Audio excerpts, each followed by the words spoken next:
वजअलना मिनल मुतमस्सिकीन बेविलायत अमीरुल मुमिनीन अली इब्न अबी तालिब अलैहिस्सलातु वस्सलाम। अल्लाहुम्मा इय्याका नअबुदु व इय्याका नस्तईन। अस्सलातु वस्सलाम बित्तहियत वल इकराम अला अशरफिल अंबिया वल मुरसलीन व औलादिहि तय्यबीन अत्ताहिरीन अल मासूमीन।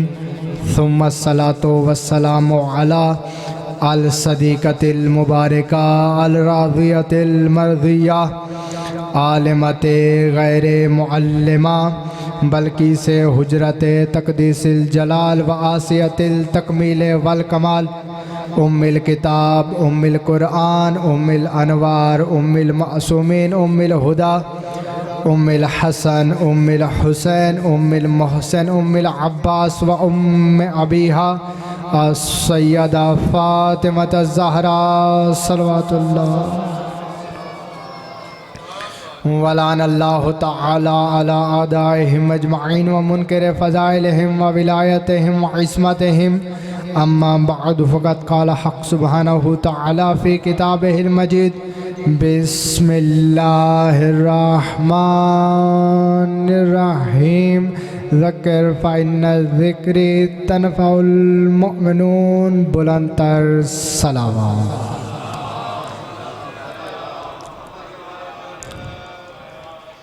दुआ है मुहिब्बान रसूल व अहले बैत रसूल, मालिकान इज़्ज़त इस बारगाह इज़्ज़त में आए हुए हर साहिब इज़्ज़त की इज़्ज़त को महफूज फरमाए। जितने भी हाथ ज़िक्र शब्बीर में मांगने के लिए आए हैं, इस अजीम ज़िक्र का सदका कोई भी खाली हाथ वापस ना जाए। बानी मजलिस मेरे चाचू जनाब ज़वार अकील अब्बास का यह सफ़े अज़ा बिछाना नबी की तैयबा ताहिरा बेटी अपनी बारगाह जलीलतुल क़द्र में कबूल व मंजूर फरमाए। मौला इनके रिज़्क़ हलाल में इजाफ़ा फरमाए। मौत की हिचकी हो ज़ुबान पे विरद अलीउन वलीउल्लाह जारी फरमाए। आखिरी सांस तक अक़ीदा हक़ अक़ीदा विलायत पे इस्तक़ामत नसीब फरमाए। कब्र की पहली रात हो ज़ियारत अमीरुल मुमिनीन नसीब फरमाए। क़यामत की सुबह शफ़ाअत शबीर नसीब फरमाए। रहबर मुअज़्ज़म आयतुल्लाहुल उज़्मा हक़ीक़ी हुज्जतुल इस्लाम वल मुस्लिमीन सरकार हज़रत वलीउल असर अजल्लल्लाहु तआला फ़रजहु शरीफ के मुक़द्दस ज़हूर में ताजील फरमाए। बादशाह के लश्कर हक़ में शामिल होने की तौफ़ीक़ अता फ़रमाए।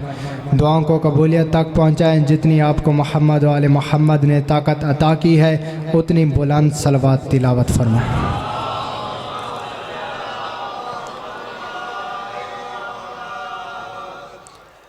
इजाज़त ज़िक्र शुरू किया जा सके।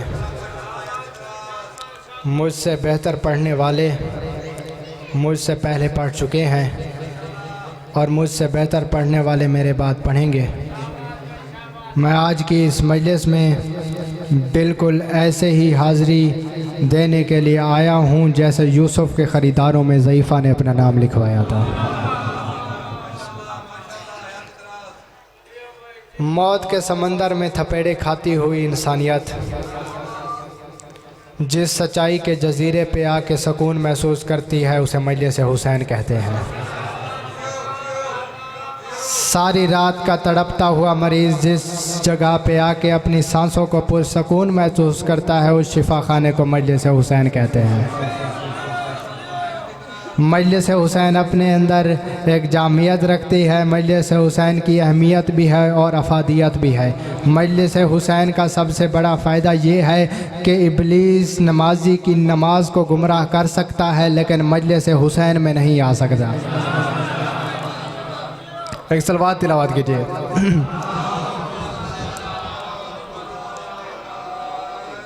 ये मजलिस हुसैन है। हम यहाँ पे आए नहीं हैं, बुलाए गए हैं।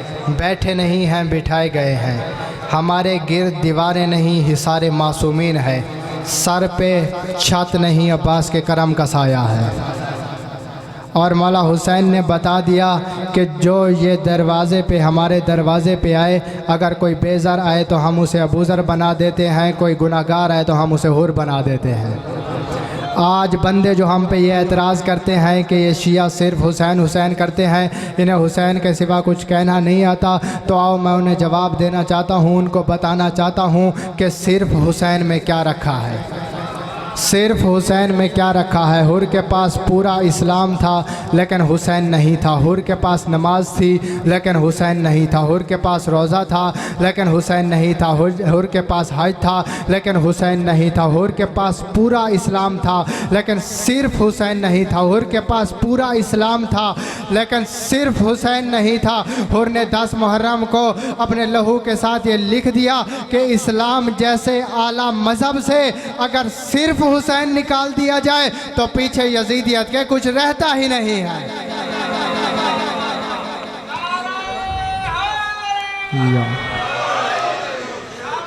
अगर इस्लाम जैसे आला मज़हब से सिर्फ हुसैन निकाल दिया जाए तो पीछे यजीदियत के कुछ रहता ही नहीं है। आज कुछ मौलवी कुछ पैसों की लालच में यजीद का दिफा कर रहे हैं, तो अगर तूने यजीद का दिफा करना है तो फिर खुल के कर।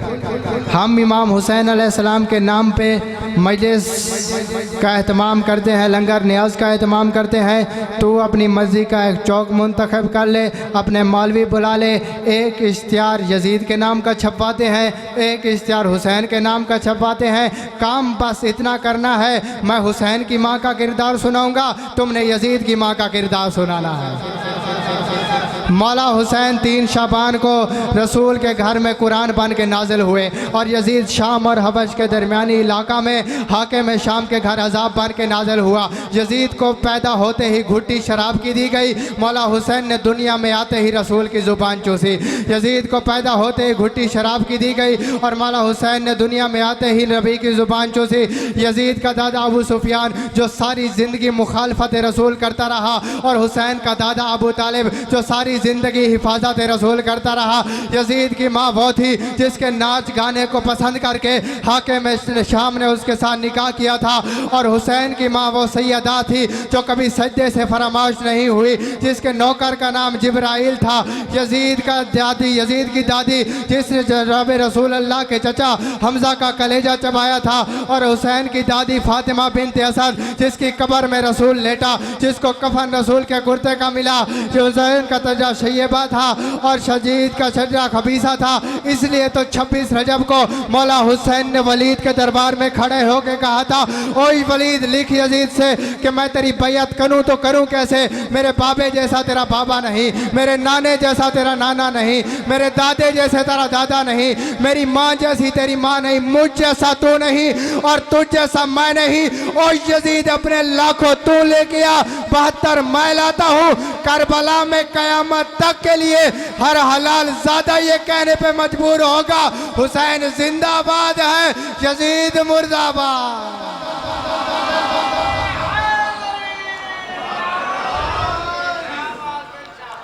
अपने लाखों तू लेके आ, 72 मैं लाता हूँ।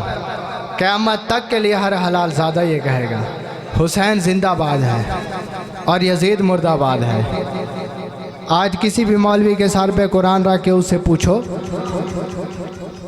कि हुसैन सही था या यजीद, वो कहेंगे मौला हुसैन।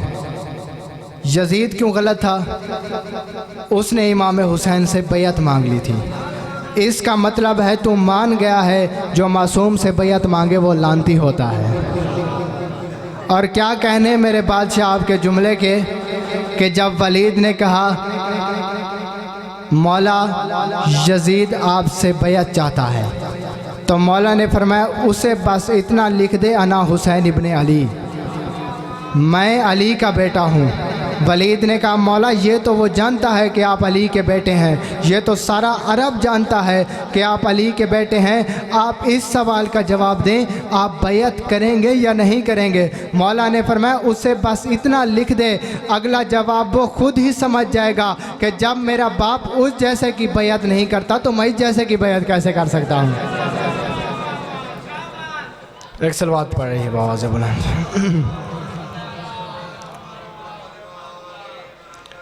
दामन वक्त में गुंजाइश नहीं, फ़ज़ाइल इतना काफ़ी।